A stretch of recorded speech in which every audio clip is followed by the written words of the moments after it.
Hey, it's Clayton Olson, and in this video, I'm gonna talk about the 4 communication habits that stink like bad breath and kill intimacy and a connection from occurring with people. This applies to dating, it applies to being in a relationship with somebody, it applies to a job interview professionally, and it applies to friendships. If you have these 4 habits and you do not clean them up, they will create distance in your relationships, they will break rapport, and they will ultimately repel people and new people from wanting to get to know you more. So as I open up these 4 concepts, I'm also gonna talk about the solution or the antidote, a practice that you can cultivate that will help you begin to flush these out of your system and become a better communicator and better at creating a foundation for relationship. Now, in this video specifically, I'm gonna talk about 4 habits that violate the relationship space. I'm gonna make another video of 4 communication habits that are actually self-violations, ways that you violate yourself while you are in connection with another person. But this one's gonna be specifically about violating the relationship space. So what that means is when you're communicating and you have these 4 habits, it's a way where you are either kind of dominating, controlling, or disrespecting the space between you and 2 people, which is ultimately what repels them. So we'll go into the first one right now. The first communication habit that I encourage you to let go of is interrupting people when they are mid-sentence or speaking. Now, I get it. Sometimes we're really excited. There is a passion that we might bring to the conversation, or the topic just hits a nerve within us and we just feel like speaking and getting our voice across and sharing. And sometimes interrupting people is absolutely necessary if they're going on and on and on, and being able to artfully do that is a skill. However, what I'm speaking to is if you have an unconscious habit of diving in and interrupting people when they're thinking or contemplating or sharing a story with you, and you're unaware of it, it stinks. It's going to repel people. They will either feel disrespected and dominated by you, or if they don't feel that way, they'll come to the conclusion that you lack self-awareness and you lack a certain level of containment emotionally within yourself, that there's just this kind of impulsive drive there to dive in and share your thoughts because they're more important than hearing what the person has to say in front of you. The way to clean this up is to practice cultivating pregnant pauses after whoever you're speaking to finishes. Giving them a chance to really finish their thought and giving them an opportunity to also dive in and continue if they want to, if there's something that is left unsaid. What you'll notice is that you might learn a lot about that person by allowing yourself to be with the tension of the space that you create. They might share things that they otherwise would not have shared if you interrupted them. And there's a really beautiful thing that can happen when you create pauses. You actually invite people into a deeper space between you and the other person. You invite more of them to come to the surface. They may feel more safe inside of their system knowing that they can speak without being interrupted. They might go deeper within themselves to bring forth more of the deeper raw material of how they feel about something when you're able to hold the tension of a pause as well. So that's the first one, is to stop interrupting people and be really conscious of it when you're doing it. And the second communication habit I'm going to encourage you to clean up is sharing too much about yourself too soon. Brene Brown has a book called The Power of Vulnerability, and there is a lot of literature and videos out there about how vulnerability is really important in relationships. It's what allows people to connect with you, and that is true. However, if we really turn the volume up on that and we take it out of context, or we're not attuned with the way that we're sharing, we can have a tendency to blow other people out by bringing too much of the heaviness of our past into a connection that is just forming. And so how I see this play out sometimes is people start talking about their trauma and their challenges and the things that they've had to overcome in their life way too quickly in a relationship, in the beginning of a relationship.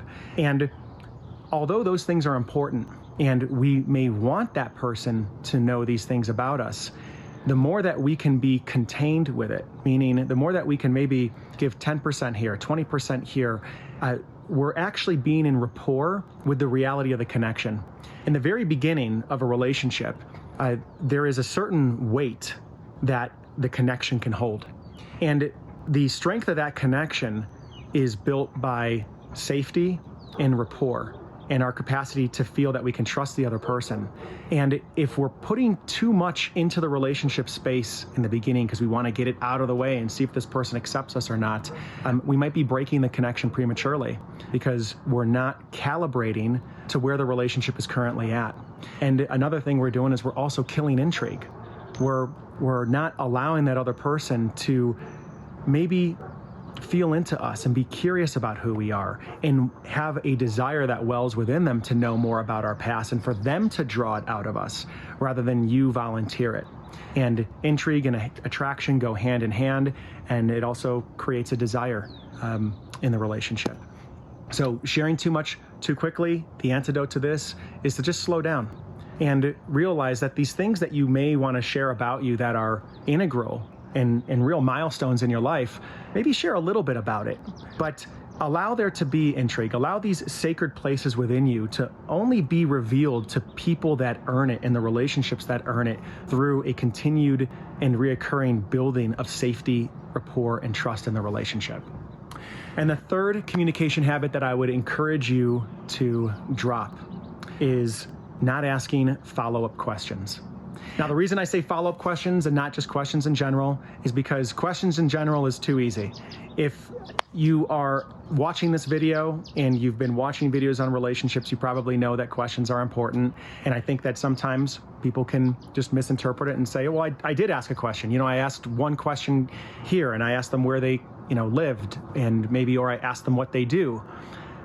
Here's what happens with people that have this particular issue, usually around asking questions, is you may ask a question and then as the person is responding, you're actually listening for ways that you can relate to it and you're getting ready to share something from your world.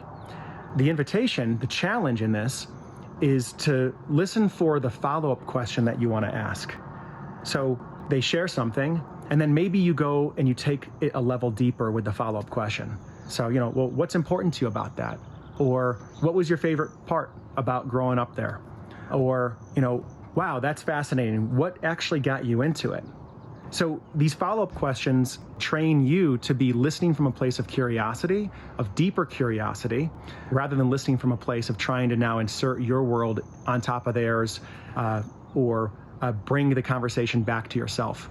Follow-up questions are incredibly powerful in helping people have a new experience about themselves when they're in your presence. Because a follow-up question may help people navigate and look at their life. We got some thunder in the background here. A follow-up question can invite people to look at their life from a new way and to explore deeper dimensions of themselves in your presence, which is incredibly attractive and will start to build the kind of unique threads and fabric of your relationship with them. And then finally, the fourth communication habit that I would encourage you to drop is giving unsolicited advice. Now, this is a pretty bad habit, and it can definitely come off as very jarring to people if they're not looking for advice. And I also know that oftentimes when we're giving advice, our surface level intention is to help the person. It's to maybe try to give them a solution so that they don't feel a certain way. Maybe we had parents that did that with us, or we're in a family system that did that with us, and it's a form of love. But to really connect with somebody on an emotional level is to not rush in and save them. To not come in with your knowledge, with your wisdom, with your biased opinion of what you think they should do or how they could get out of a predicament, but rather to meet them in the place where they're at, whether they feel stuck, whether they feel challenged, and to actually explore the emotionality around that. To ask questions about perhaps how that feels, or to just listen and acknowledge that that must be really hard.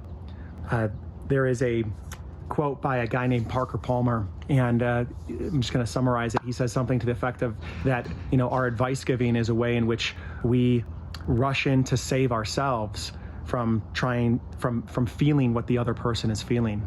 It's a way that we actually create distance with somebody and rather than actually connect with them.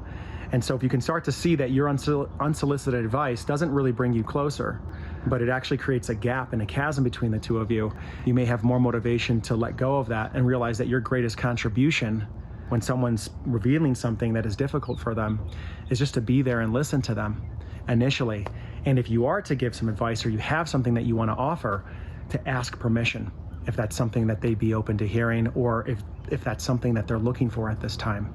And that's being relational. That is then no longer violating the relationship space, being very respectful of what's happening between the two of you and being an attuned communicator. So those are the 4 communication habits I encourage you to drop. If you like this video, give it a thumbs up. And if you want a guide that I created called The 5 Secrets to Creating an Extraordinary Relationship, which is a distillation of some of the larger unseen patterns that create great relationships that I've uncovered over 10 years of working with people one-on-one. Click on the link below in this description. You'll join my mailing list and you'll get that guide delivered right to your inbox. Thanks for watching.